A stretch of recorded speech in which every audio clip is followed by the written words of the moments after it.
Despite my lingering suspicions, my love for her remained steadfast. Strange occurrences, unprecedented in our 15 years of marriage, set off alarm bells in my mind. Her style transformed drastically when the new boss assumed control at her office. Suddenly, our domestic life took a turn for the better. She initiated intimacy, a departure from her past behavior. Nighttime texts became routine, as did late meetings after work.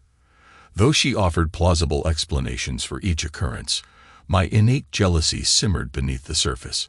I instructed the private investigation firm to withhold any findings until their investigation concluded. I hoped against hope that my concerns were merely the product of an overactive imagination. 3 months later, I received a comprehensive dossier that shattered my illusions. Video footage, audio recordings, and photographs confirmed my worst fears. Without hesitation, I instructed Grant, my attorney, to initiate divorce proceedings, demanding the papers be prepared by Wednesday afternoon. Unbeknownst to her, I plotted to confront them during their Thursday night tryst, a surprise in store for the illicit couple. Her audacity astounded me. Polly, of all people, should have known better. She knows me intimately, my intuition, my determination, my unforgiving nature. She witnessed firsthand my ruthlessness in business, how I rose to power and decimated my competitors. Now I command a significant stake in a major trucking company, earning the respect of drivers and teamsters alike through fair treatment. I've lavished Polly with everything, treating her like royalty, a fact she proudly shares with friends and family. Yet, despite her adoration, she jeopardized it all for a fleeting affair. Why? This question haunts me relentlessly, even in these final hours. Why would she throw away everything we built together? Why? It remains my most haunting inquiry. Polly's actions were baffling, given her role as a dedicated mother and wife. Juggling household duties and a full-time job as an executive assistant at a local tech company, she seemed to have it all together. Never in my wildest dreams did I imagine she would stray. I'm Henry Cooper, Polly's husband of 15 years, and the father of our 2 preteen daughters who adore their daddy. I fit the archetype of an alpha male, unyielding in demeanor but cherishing my wife as the prize she truly is. Though I possess my father's imposing stature, standing at 6 feet 6 inches and weighing 265 pounds of muscle, I am a gentle giant until provoked. Polly witnessed my protective instincts in action on a couple of occasions when we were out together, and she attracted unwanted attention. With her long legs, slim waist, and angelic face, she naturally draws admiring glances, fueling my simmering jealousy, a flaw I struggle to rein in. Twice in our 15 years together, my jealousy erupted into action. When aggressive men disregarded Polly's refusal and attempted to pull her onto the dance floor, they underestimated my resolve. In those moments, I unleashed my strength, dislocating one man's shoulder and inflicting a concussion on another. I refuse to tolerate disrespect, but my wife knows firsthand the lengths I will go to protect her. Given Polly's familiarity with my protective nature, her decision to engage in an affair raises perplexing questions. Why would she risk everything we've built together, knowing the depths of my loyalty and the extent of my devotion to her? It's a puzzle that continues to haunt me. Date night, Thursday. Every detail was meticulously arranged. Accompanied by one of my fixers, I arrived early at the designated location, ensuring a private setting. Generously tipping the hostess ensured they would be seated away from prying eyes. My brilliant wife believed I was out of town, unaware of the trap I was laying. The audio recordings revealed her willingness to rendezvous with her boss on Thursday night. Despite my seething anger, I listened as he eagerly made plans, oblivious to the impending storm. Equipped with software from the PI agency, I monitored Polly's communications, capturing every damning exchange. Each message fueled my fury, particularly his audacious request to pick her up from our home. My plan was simple: confront them mid-traced, delivering a performance that would culminate in a stern warning and the shock of divorce papers. Revenge burned within me, drowning out any sympathy for the pain I knew my actions would inflict. Despite my conviction, a nagging doubt lingered. Deep down, I knew Polly loved me and her children, yet the desire for retribution eclipsed any semblance of compassion. Some may argue for forgiveness, citing our years together and the triviality of a mere affair. But as an immature, jealous alpha male, I refused to let another man defy my wife and maintain his grip on her affections. Though my love for her remained, the betrayal irreparably tainted our connection. With eyes and backup strategically positioned, I awaited the signal indicating the opportune moment. Thursday night arrived, and upon receiving confirmation that the couple had been seated and served, I prepared to confront them. Exiting my car, I entered the restaurant, exchanging pleasantries with the hostess before mustering the composure to execute my plan. As I surveyed the scene, my heart constricted at the sight of the couple, a pang of betrayal mingled with resentment as I beheld my wife, resplendent in a cocktail dress that accentuated her flawless figure, a sight she never bestowed upon me. The inexplicable act fueled my simmering fury, intensifying my determination to unravel the truth. Steeling myself, I approached from the side, their obliviousness fueling my resolve. Polly and her companion remained engrossed in each other, their intimacy a stark contrast to the impending confrontation. With calculated precision, I positioned myself at their table, unnoticed until I pulled a chair from a nearby table, eliciting a reaction that ranged from shock to guilt upon Polly's face. Addressing her with forced joviality, I feigned ignorance of the situation. Polly's attempt to maintain composure, coupled with her introduction of me to her unsuspecting date, only fueled my disdain. The facade of normalcy shattered as the confrontation commenced. She was a master of deception. I had to give her that. Smooth and quick on her feet, she effortlessly veiled her deceit. As my ordered drink arrived, I brushed off Polly's fabrications and raised my glass in a calculated toast. "Let's raise our glasses," I declared with a congenial smile, diverting attention from her attempted subterfuge. "Here's to an intriguing evening and a new chapter." Turning to her boss, Jasper, I engaged him in conversation, feigning ignorance of Polly's transgressions. "Jasper, do you know the secret to Polly and my 15 years of blissful marriage? It's built on a foundation of honesty and trust." "Are you married, Jasper?" I queried, already armed with knowledge gleaned from the report. "Yes, happily married for 20 years with 4 wonderful children," Jasper replied, echoing my sentiments on the importance of trust and honesty in marriage. "Marvelous to hear, Jasper," I remarked, turning the spotlight back to Polly. "And Polly, would you say you share the same sentiments?" "Yes, darling. Trust and honesty are paramount in our relationship," Polly affirmed confidently, her demeanor betraying no hint of guilt or apprehension. "You see, Jasper, our marriage thrives on mutual trust," I continued, watching their discomfort with a calculated sip from my glass. "As long as Polly remains faithful, she knows she has my unwavering love and support." With each carefully chosen word, I tightened the noose of my game, intent on unraveling their fix-it. "So, how long have you two been dating?" I inquired nonchalantly, a grin plastered across my face. Polly's irritation flared as she attempted to regain control, her tone indignant. "Honey, this is strictly a business meeting," she retorted, casting me a reproachful glance.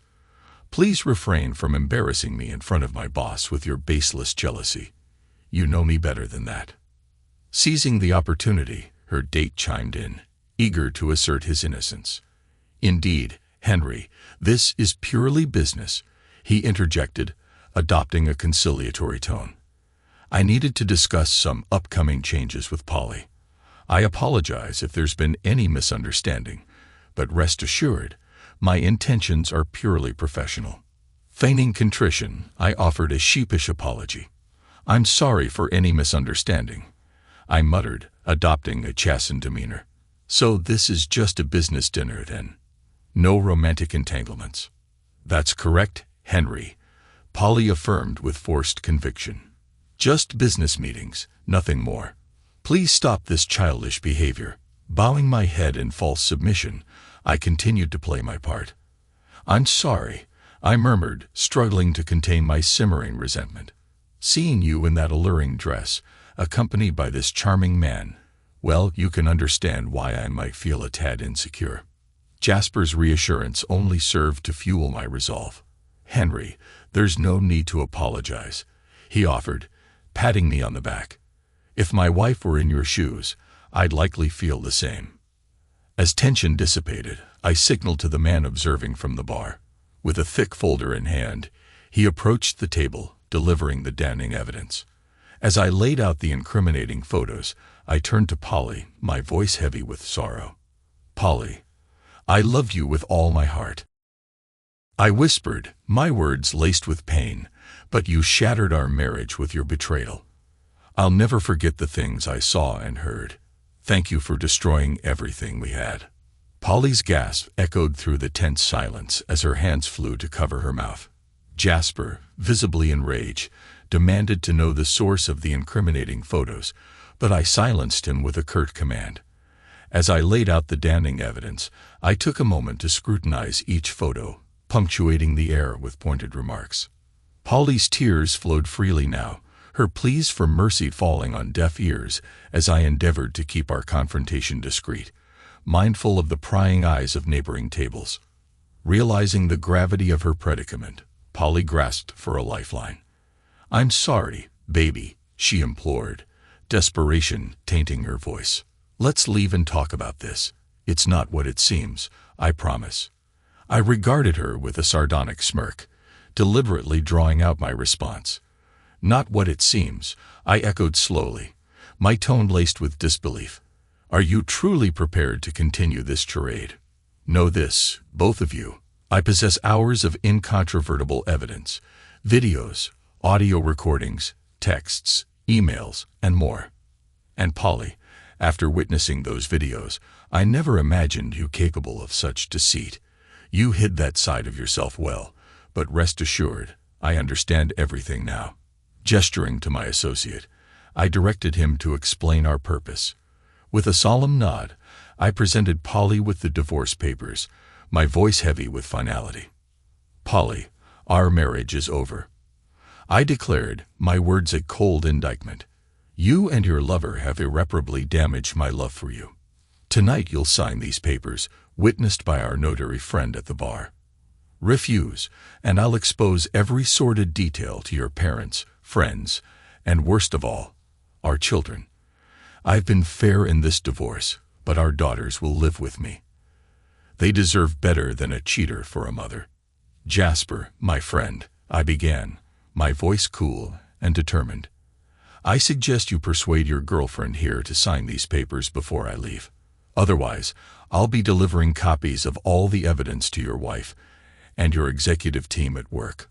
Once I'm done, you'll be out of a job, and Regina will ensure you're ruined financially for a very long time.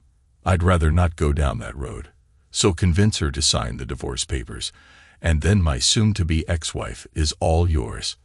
I want nothing to do with that cheating moment ever again." The weight of my words hung heavy in the air, slicing through Polly's defenses. The prospect of losing custody of her daughters added another layer of desperation to her tear-streaked face, while her boyfriend's panic was palpable. Polly's pleas for forgiveness echoed with familiar desperation, empty promises to make amends, explanations, and declarations of love. But I remained unmoved, steeling myself against her emotional onslaught. Dismissing her entreaties, I rose from my seat with finality. "I'll be heading to the men's room," I announced firmly. "When I return, those papers had better be signed. If not, prepare yourselves for a level of hell you can't even imagine." Left alone with her lover, Polly's sobs intensified, her desperation mounting as she grasped for a lifeline. Jasper, sensing the gravity of the situation, acted swiftly. "Polly, just sign them," he urged urgently. "But ask him to hold on to them for a week. Use that time to convince him you love him, that you'll do anything to salvage your marriage. Promise therapy, whatever it takes, but make him wait a week. It's the only chance we have.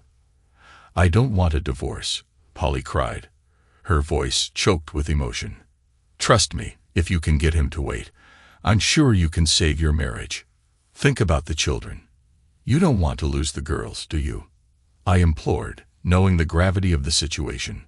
Her tears flowed anew, and after a few agonizing minutes, I returned to the table. Well, have you signed them yet? I asked, my tone clipped. With a heavy heart, she met my gaze and spoke in a voice laden with sorrow. Honey, I'll do whatever you want, including signing these papers. But please, can you give me just 1 week? 1 week to be with my girls and talk. After 15 years, please give me that much. I sat in silence, contemplating her plea. Even though you deserve nothing from me after what you've done, I'll give you that, I conceded begrudgingly. You can come home, but you'll stay in one of the guest bedrooms. I don't want you near my bed during this time. Now sign them so I can leave. As she signed the papers, I gathered them into the folder and stood to depart. Before leaving, I took her hand in mine, watching as she smiled until I removed her wedding rings, dropping mine into her wine glass. Her crestfallen expression brought a small measure of satisfaction, a fleeting acknowledgement of the pain she'd inflicted. Turning to Jasper, I delivered a final warning. Well, asshole, she's your date now. Do what you want with her, I spat, seething with contempt. But remember, you slept with my wife, destroyed our marriage, and endangered a lot, including my children's love for their mother. Your ass is mine, and I have your balls in my hand. Don't cross me. You're lucky I didn't carry out my original plans for you. It's far from over between us, you scumbag. You'll be hearing from me soon. Got it.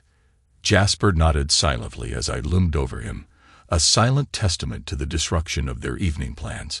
As I made to depart, Polly seized my arm, her voice pleading. Henry, can I please come home with you? I just want to be with you. Please. I recoiled from her touch as if scorched by fire, my disgust palpable. I have no desire to be seen with a traitor like you, I retorted, my disdain evident. You disgust me. I'm ashamed to have been your husband. Admittedly, I was far from gracious in that moment, but frankly, I didn't care. Despite the tumult of emotions within me, I took pride in my ability to contain my jealousy and anger. I had given her a week to ponder her actions. Now it was time to see what would unfold. The following morning, I heard her return home late in the evening, quietly retreating to the guest suite, a tacit acknowledgement of the strained atmosphere between us. The next morning, as we crossed paths in the kitchen, I remained resolute in my determination for retribution. Good morning, cheater. I greeted her coldly, my tone dripping with contempt. How is my cheating wife today? She flinched, her gaze dropping to her coffee cup, as she uttered the familiar refrain of every cheating spouse caught in the act. Honey, we need to talk. Listen, there's nothing to discuss, Polly, I interjected, cutting off her attempt at reconciliation. I know everything. I know the extent of your betrayal, the duration of your affair, the disparaging remarks you made about me and our marriage. I witnessed the things you did with him, the way you dressed for him. I heard all the comparisons, all the lies, all the deceit. You took me for a fool, and I can't fathom how foolish you were to believe you could get away with it. Unless there's something I've overlooked, there's nothing left to say.